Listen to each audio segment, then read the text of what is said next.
4 caps of citrus foam in here. That's it. 4 caps. So this is a lot of foam. So I mean, again, the product goes a long way. So just keep that in mind.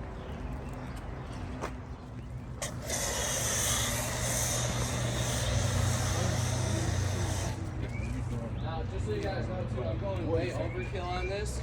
Remember, the more soap you use, the more water you use to wash it off. So if you're mobile, keep that in mind. You know, you gotta use efficiently, working effectively, right? You don't wanna use too much and you're gonna run out of water. Then you can't finish the car. So just keep that in mind. I'm spoiled right now because I have water hooked up. So just remember that.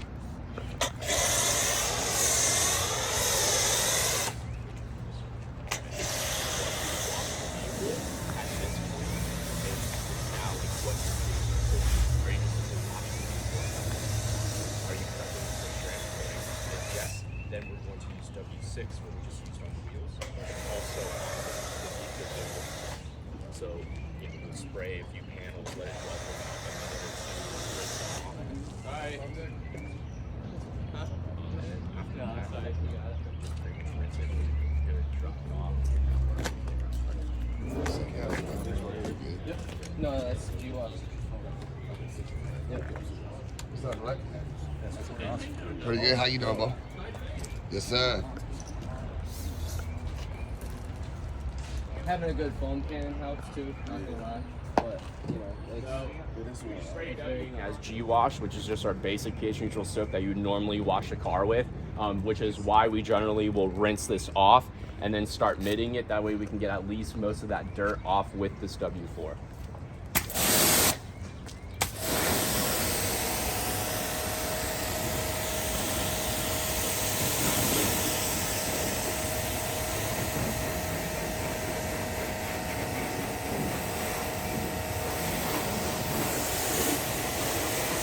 I will be spraying that way, so just be mindful.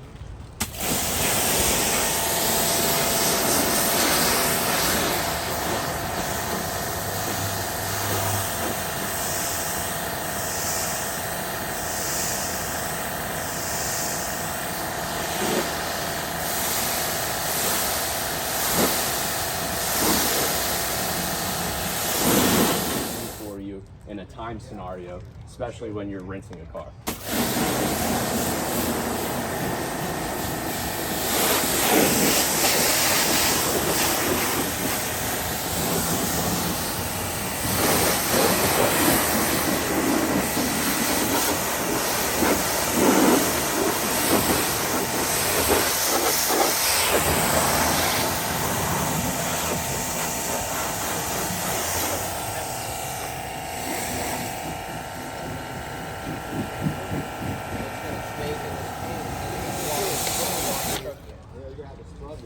Scrub it, you might have to polish it, you know, you never know. So hey, I've already done that, man.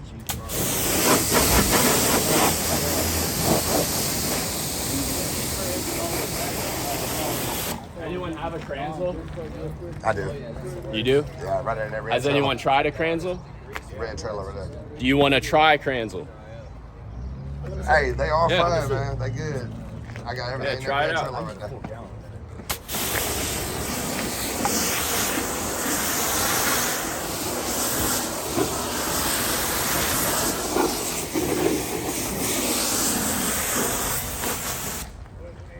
What's so special about these? Well, these right here, when they quieter. They only come on when you spray the trigger. Okay. If you let go of the Yeah, we're trigger, still washing it. I'm just Stop. getting the most of it off. and it's There's no electric, need it's to, more like, get quiet, it's more absolutely all efficient, of it really. I want it all. We don't Like, have to to just me, because we're still washing it. I got two We're just trailers. trying to get the I got red majority of trailer the that you dirt see, off the vehicle. and I got a black trailer. But at the same time, I got a gas. But I like the fact that it's one better because of that it's quiet. Yeah. And I run it off my generator for one All gas. right. But Thank you, that sir. one powered up. Jump Ready. in. I was looking at it, and yeah, it's just real quiet. Maybe noise. They good, man. They are. All right, 2 bucket method. Very simple. If you don't already know, I'm going to go over it. 1 bucket soap and water, the other bucket just water.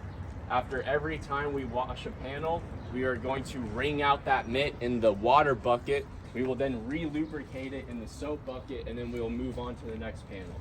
The whole purpose of this process is to minimize scratching.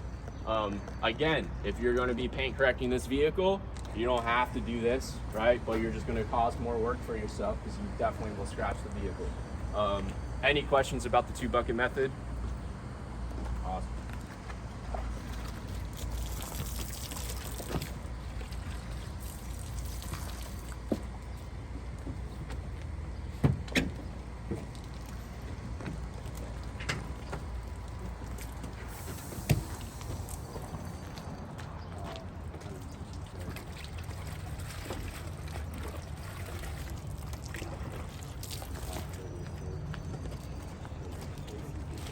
Why didn't you foam it again? Why didn't I what? Foam it against the washing? Again, the purpose of foam, the whole purpose of foam is to engulf dirt particulate in something that's lubricated, right? We already did that. Whatever that foam was going to get off of the surface, it's already come off. The only other way to get the remaining dirt off is to physically remove it. Applying more foam to the surface, yes, you're increasing lubrication, but if the soap's already really good, you don't need to foam it. This soap is very lubricating. There's no need to spray even more product on the surface, but you're more than welcome to. And again, remember, if you're mobile, the more soap you use, the more water you use to get it off. So, working efficiently and effectively is important also. Depending on your environment, might depend on how you wash your truck or how you wash a customer's truck.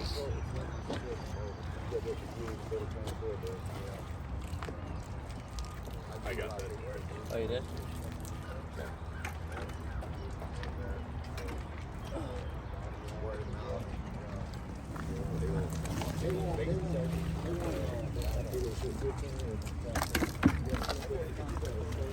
Rinse wash.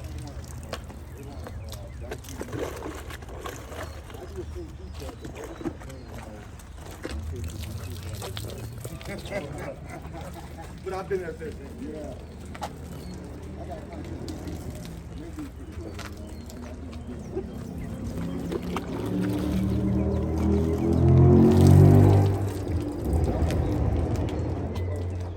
Slow.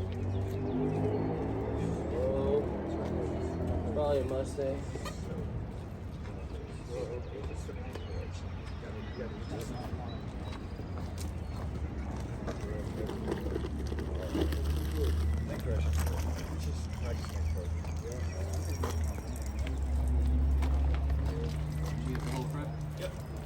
Windshield. I just need to do that stuff. What's the difference between the wash and So again? what's the difference between the wash and We only manufacture one wash mitt. This is a multi-layer microfiber mitt. There's 60-40 blend.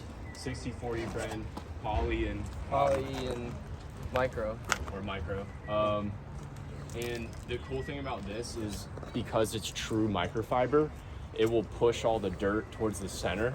And then when you dip it in water, all that dirt comes out very easily. Most microfibers, like especially the ones with like the big things that are like sticking off of it, those generally cause pressure points, which generally means you're going to scratch the vehicle. And also they are keeping all of that dirt on the surface rather than it going into the mitt. So these are just a little bit better of a technology from a scratch or minimizing scratching standpoint.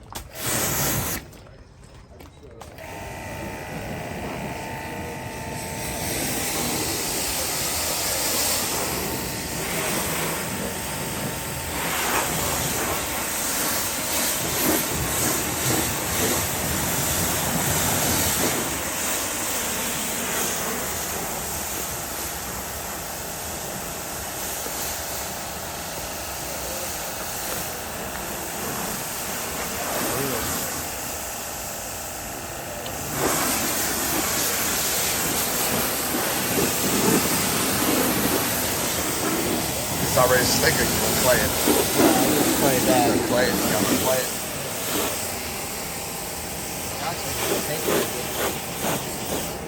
What kind of clay is that you got?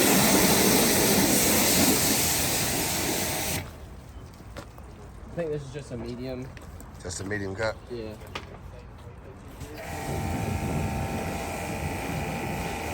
The rest of it seems alright. The hood's the worst.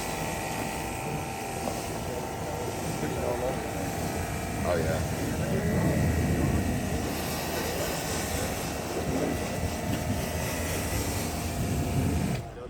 yo he tenido que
Oh boy. Hello. Dad's here. What's up, brother? What's up, buddy? How you doing? What's up, man? What's going on? How you doing? Well, how about you? Yeah. Are you playing? Yeah. Yeah, there's some stuff on there. You say it looks Yeah, 70-30 poly micro. what's the difference between like some Just the more microfiber, the more it's trapping. So Here. like if it traps You too want some? much dirt, then it won't come off in the water. Okay. You know what I mean?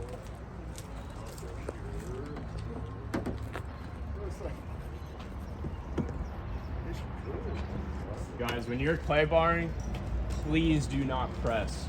There's no reason to press. Yeah, I'm not pressing at all. I'm not putting any pressure. I'm just allowing the clay to go over the surface.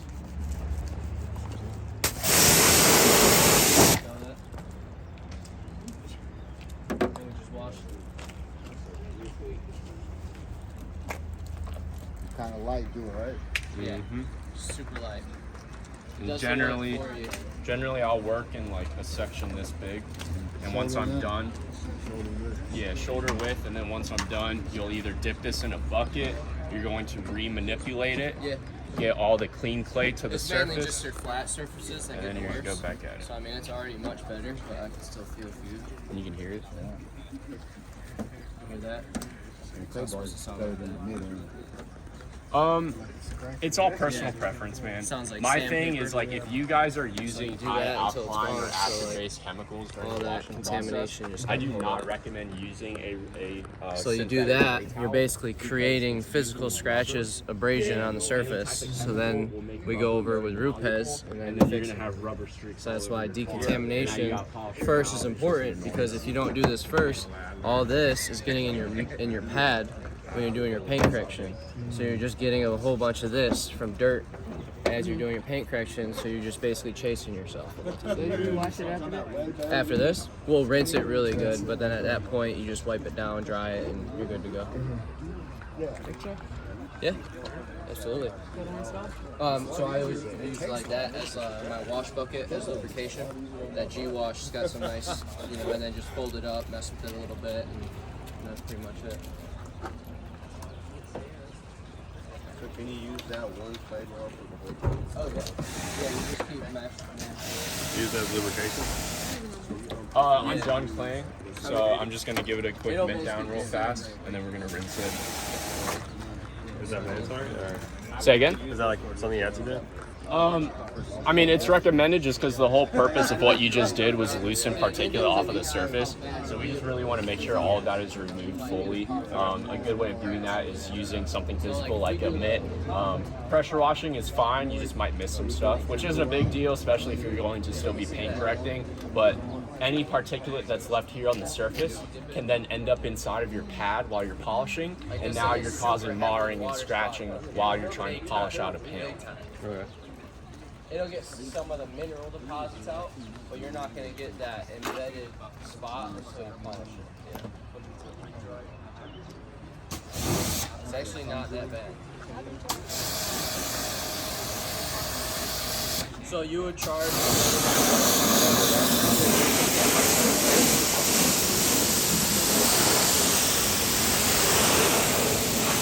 really not that bad. It's good. And you can play in glass too. You can always you use the fallout as a lubricant. As a lubricant, yes, sir.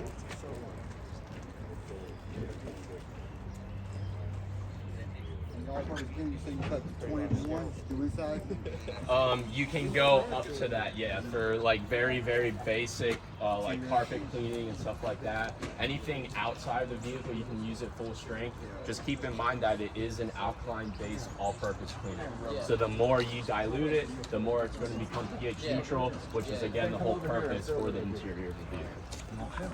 You want hot pH inside. You put a pair of gloves on and get the plastic. Rubbing alcohol for the inside because I was using Red Thunder. Okay. Yeah, just like your skin. So sometimes you take a shower lotion, poison, and the door panels, to get the band on. It might stain.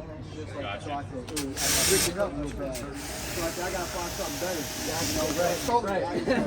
just go through alcohol with a mixture of water. Yeah. Take the white off of there, man. Just as easy as possible. Hell yeah. So yeah, I mean, our all-purpose cleaner will do that. It won't leave behind a residue. I recommend spraying it onto a microfiber first and then wiping it rather than just soaking it. And then what was I going to say? We have an interior all-purpose cleaner too, called Tri-Clean. Re-lubricate it.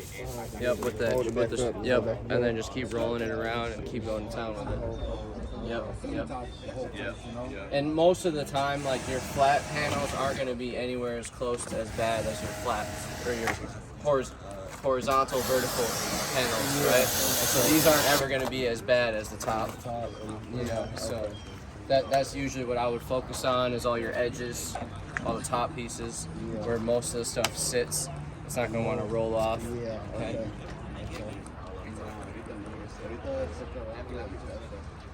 But other than that, I mean, down here, the lowers, a lot of times these will get it pretty good. Yeah. So you can hear that. Yeah. That shouldn't sound like that. It's like sandpaper, you know. So it's like at that point, you know. As a way. Wait, where's the blower at? Air hose, something?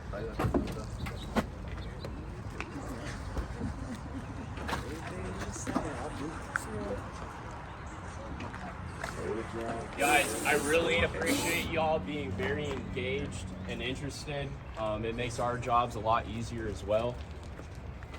And once all this is done, then we actually get into the fun stuff. So thank you for being patient. ¿Usted trae bien? ¿Con modding o...?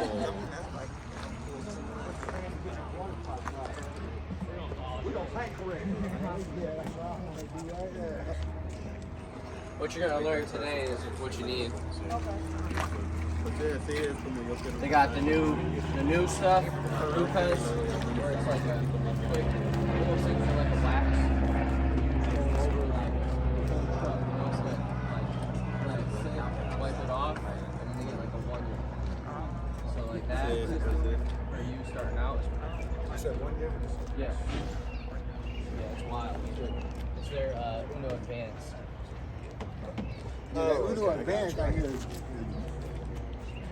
really good. I used it at SEMA. It was awesome. Yeah. Yeah. I've been watching a lot of YouTube videos on it, man. Like, I watched one of you guys on the YouTube channel. I'm on YouTube.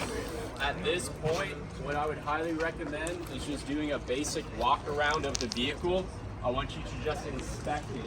Do you see any damaged panels? Are any pieces of plastic loose? Do you see any massive scratching, hologramming, basic marring? Just get a basic understanding as to what you're dealing with before you pull it inside. If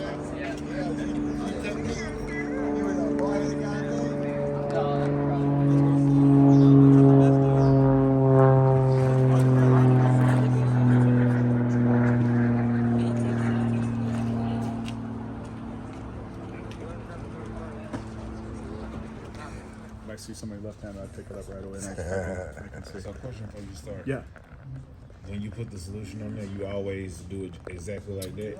On priming, I'm getting started. I'm kind of like doing my burnout, getting ready for the process.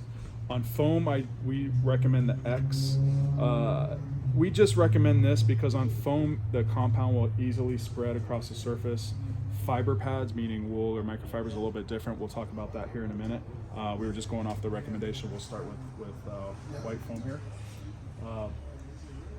What we're trying to do is, one, eliminate spit. So if I was to kind of just glob a bunch of compound on here and then I turned it on right away, it's probably going to get everywhere, especially in a cold environment. So we find that applying the X in this manner here will help eliminate splatter, and it does spread easily on foam. So what we're going to do is, Rupes tools, we recommend speed setting 2 to prime on. And priming, we're going to do like the burnout in one area, like the drag racer would just do a burnout like in one spot, unless you're like John Force and you like to do the whole burnout down the whole track.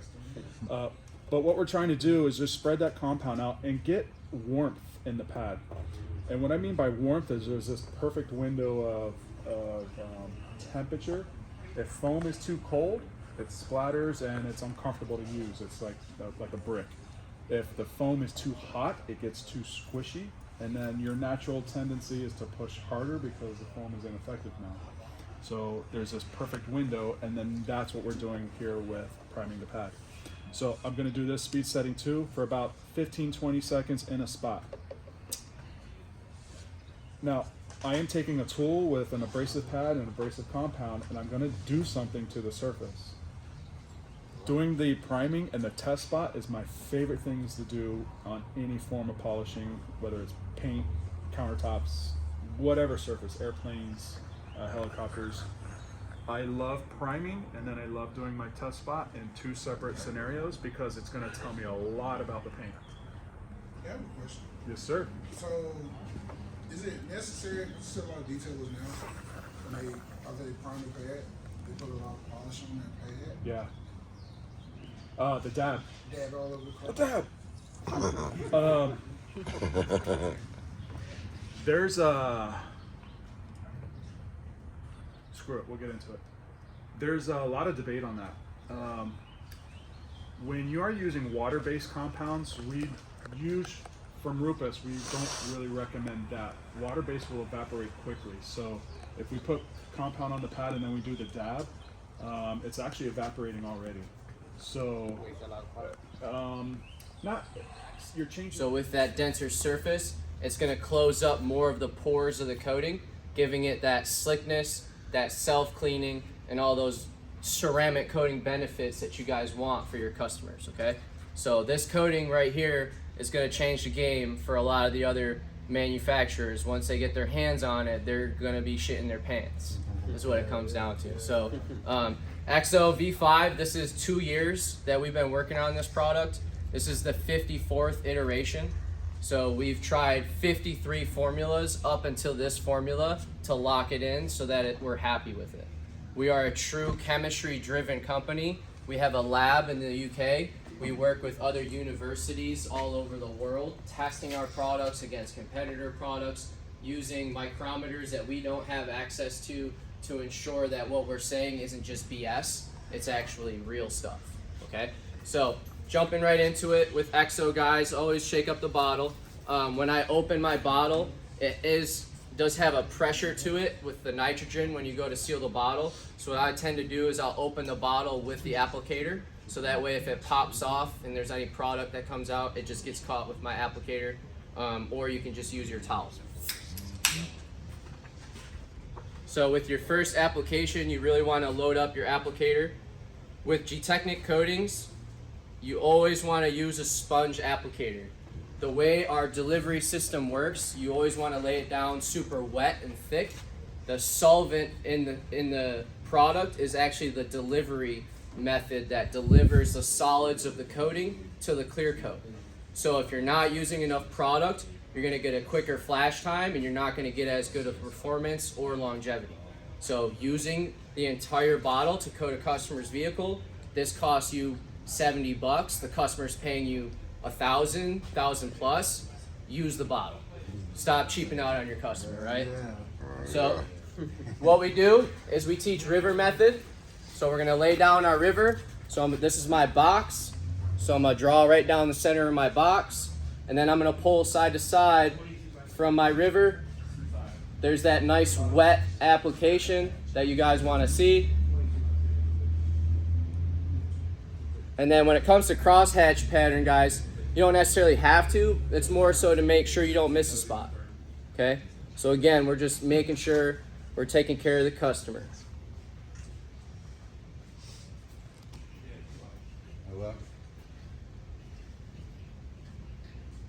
So now we're just gonna kind of sit back and wait. So if I didn't lay this down as thick as I did, it would already be flashing. Okay? So just keep that in mind. If you guys are using G-Technic coatings and you're thinking right now in your head like, oh crap, dude, he better wipe it off. Like, oh my God. Well, you've probably been not putting enough down. So that's your experience, right?